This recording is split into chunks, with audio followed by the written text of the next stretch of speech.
रामकृष्ण हरी. रामकृष्ण सर्वांना आषाढी एकादशीच्या खूप खूप शुभेच्छा. मित्रांनो, आज आपण आलो इंदापूर तालुक्यातील विठ्ठलवाडी या गावामध्ये आलो. माझ्या पाठीमागं विठ्ठलाचं मंदिर आहे.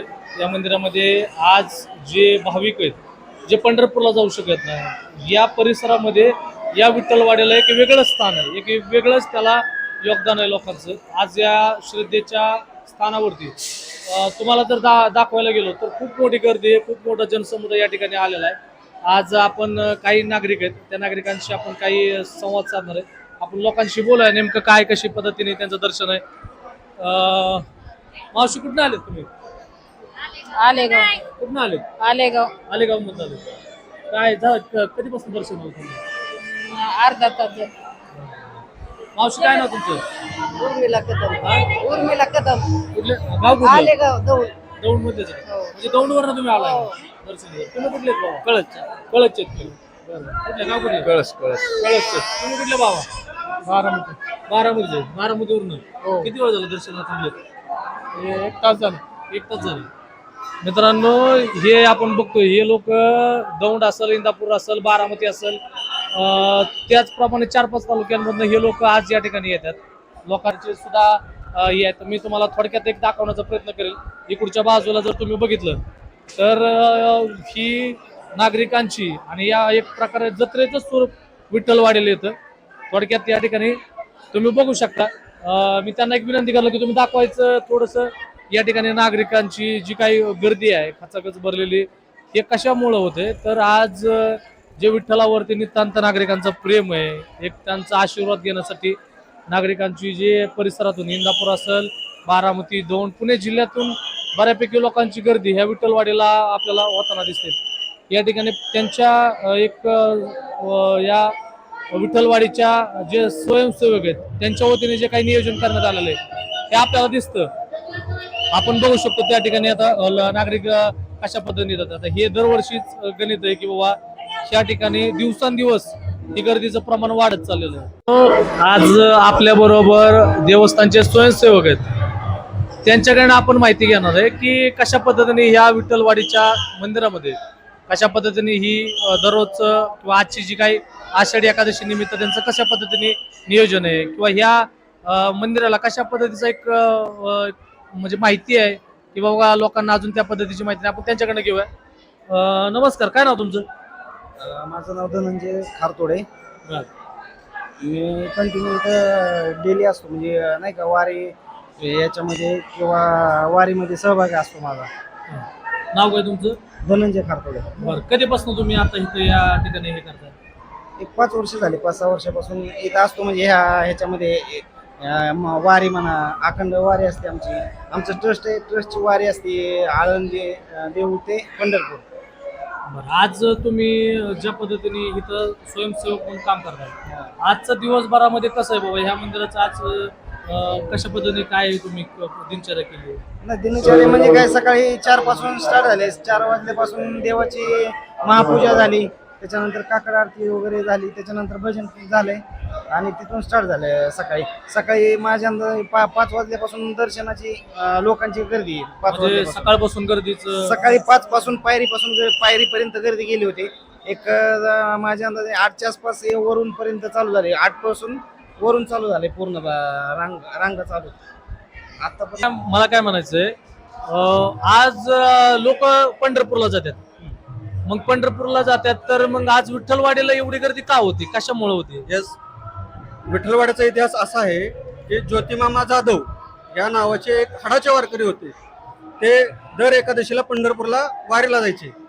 तर एकदा असं झालं, म्हणजे त्यांचं वय झालं होतं. मग बेगवनवरून त्या साईडवरून येत असताना ते इथं थांबले. माघारी चालले होते. तर ते इथं थांबले, त्यांना थकवा जाणवला. त्यावेळेस थकवा जाणवल्यानंतर ते पांडुरंगाला, विठ्ठलाला म्हणाले, देवा मला काय आता तुझी वारी होणार नाही किंवा इथून पुढे मला जमणार नाही, तर म्हणजे इथून पुढे मी येऊ शकत नाही. तर त्यांनी डोळे झाकले ज्योतिमामांनी. तर साक्षात त्यांच्या पाठीमागं पांडुरंग विठ्ठल उभा होते आणि त्यावेळेस त्यांना म्हणले,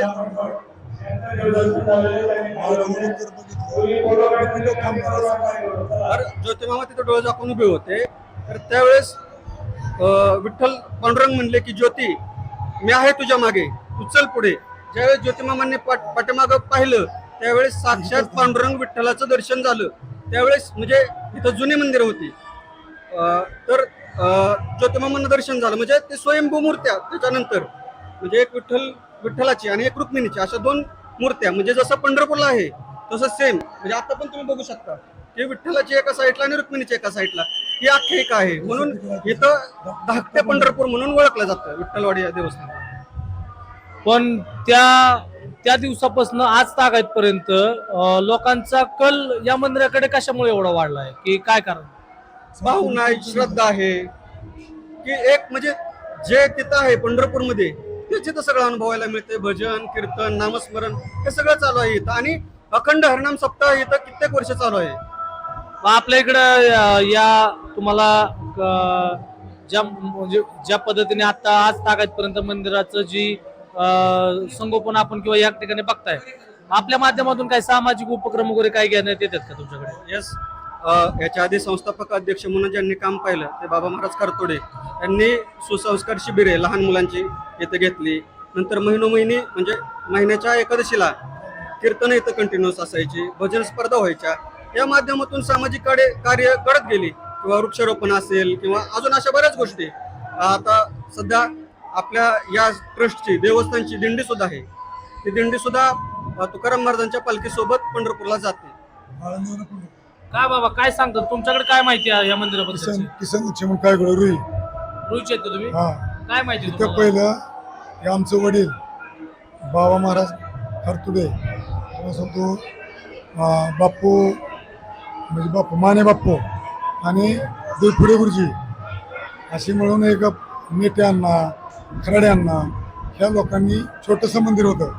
हे छोटंसं मंदिर असताना त्यांनी काय केलं, थोडं वाढीत आपलं वर्गणी करून मोठं केलं. त्यानंतर भया सभापती झाल्याच्यानंतर मग बाबा महाराजांनी राजीनामा दिला आणि हरिकाका माणिकाका ट्रस्टीचा अध्यक्ष झाला. तिथनं पुढे जरा थोडं पैसे बी जास्त म्हणजे आता त्यांचा पुतण्या असल्यामुळं त्यांनी काय केलं, इकडे जास्त ध्यान दिलं. या मंदिराला निधी कुणाच्या माध्यमातून आला? मामाच्या माध्यमातून आला, भयाच्या माध्यमातून जास्त आला आणि हर्षवर्धन पाटील संपूर्ण सगळे.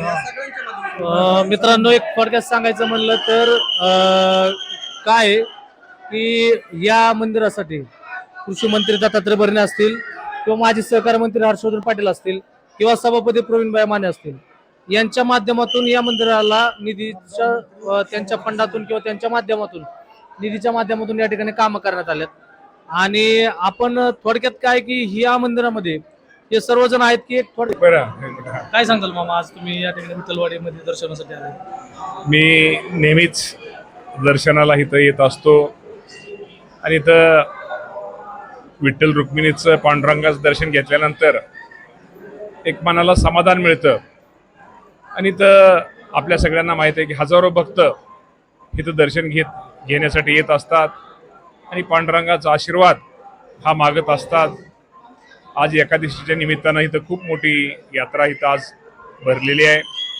मी आपल्या माध्यमातून एक राज्याचा कृषी मंत्री म्हणण्यापेक्षा एक शेतकऱ्याचा मुलगा म्हणून मी पांडुरंगाला एकच साकडं घालील की या राज्यामध्ये चांगल्या प्रकारचा सर्वदूर सगळ्या भागामध्ये चांगल्या प्रकारचा पाऊस पडू दे.